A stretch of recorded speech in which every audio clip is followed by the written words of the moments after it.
ಕುಮಟಾ ತಾಲೂಕಿನ ಧಾರೇಶ್ವರದ ಗುಡಬಳ್ಳಿಯ ಮಹಿಷಾಸುರ ಮರ್ದಿನಿ ಸಭಾಭವನದಲ್ಲಿ ದಿವಂಗತ ಹರಿನಾರಾಯಣ ಮಾಸ್ತರ್ ಅವರ 100ನೇ ವರ್ಷದ ಸ್ಮರಣೋತ್ಸವದಲ್ಲಿ ಶಿಕ್ಷಕರಿಗೆ ಸನ್ಮಾನ, ವಿದ್ಯಾರ್ಥಿಗಳಿಗೆ ಕಲಿಕಾ ಪರಿಕರಗಳ ವಿತರಣೆ ಸೇರಿದಂತೆ ಮೌಲ್ಯಾಧಾರಿತ ಬದುಕಿನ ಸಂದೇಶವನ್ನು ಸಾರುವ ಅರ್ಥಪೂರ್ಣ ಕಾರ್ಯಕ್ರಮ ನಡೆಸಲಾಯಿತು.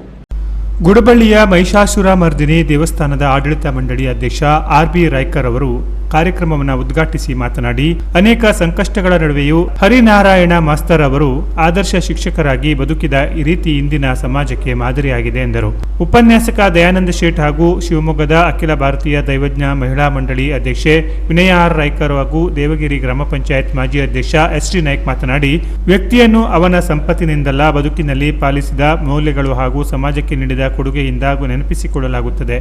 ದಿವಂಗತ ಹರಿನಾರಾಯಣ ಮಾಸ್ತರ್ ಅವರು ಕೂಡ ಅನೇಕ ಬಡವರಿಗೆ ಶಿಕ್ಷಣ ನೀಡಿರುವುದು ನಿಜಕ್ಕೂ ಶ್ಲಾಘನೀಯ ಎಂದರು. ಹರಿನಾರಾಯಣ ಮಾಸ್ತರ್ ಅವರ ಹಿರಿಯ ಪುತ್ರ ಲಕ್ಷ್ಮಣ್ ಹರಿನಾರಾಯಣ್ ರಾಯ್ಕರ್ ಮಾತನಾಡಿದರು. ಈ ಸಂದರ್ಭದಲ್ಲಿ ಹರಿನಾರಾಯಣ ಮಾಸ್ತರ್ ಅವರ ಮೊಮ್ಮಗಳಾದ ಅನುಷಾ ಪಾಂಡುರಂಗ ರಾಯ್ಕರ್ ಇವಳು ರಚಿಸಿರುವ ಹರಿನಾರಾಯಣ ಮಾಸ್ತರ್ ಅವರ ಸರಳ ಬದುಕಿನ ಹೆಜ್ಜೆ ಗುರುತು ಕೃತಿಯನ್ನ ಗಣ್ಯರು ಲೋಕಾರ್ಪಣೆಗೊಳಿಸಿದರು. ಧಾರೇಶ್ವರ, ಗುಡಬಳ್ಳಿ, ಮೂಡ್ಕಹಳ್ಳಿ, ಹರ್ನೀರ್, ಹೊಳೆಗದ್ದೆ ಸೇರಿದಂತೆ ಪಂಚಗ್ರಾಮ ವ್ಯಾಪ್ತಿಯ ಸುಮಾರು 55 ಶಿಕ್ಷಕರನ್ನು ಹಾಗೂ ಜನಪ್ರತಿನಿಧಿಗಳನ್ನು ಸನ್ಮಾನಿಸಲಾಯಿತು. ಅಲ್ಲದೆ 250 ವಿದ್ಯಾರ್ಥಿಗಳಿಗೆ ಶಾಲಾ ಬ್ಯಾಗ್ ಹಾಗೂ ಪುಸ್ತಕಗಳನ್ನು ವಿತರಿಸಲಾಯಿತು.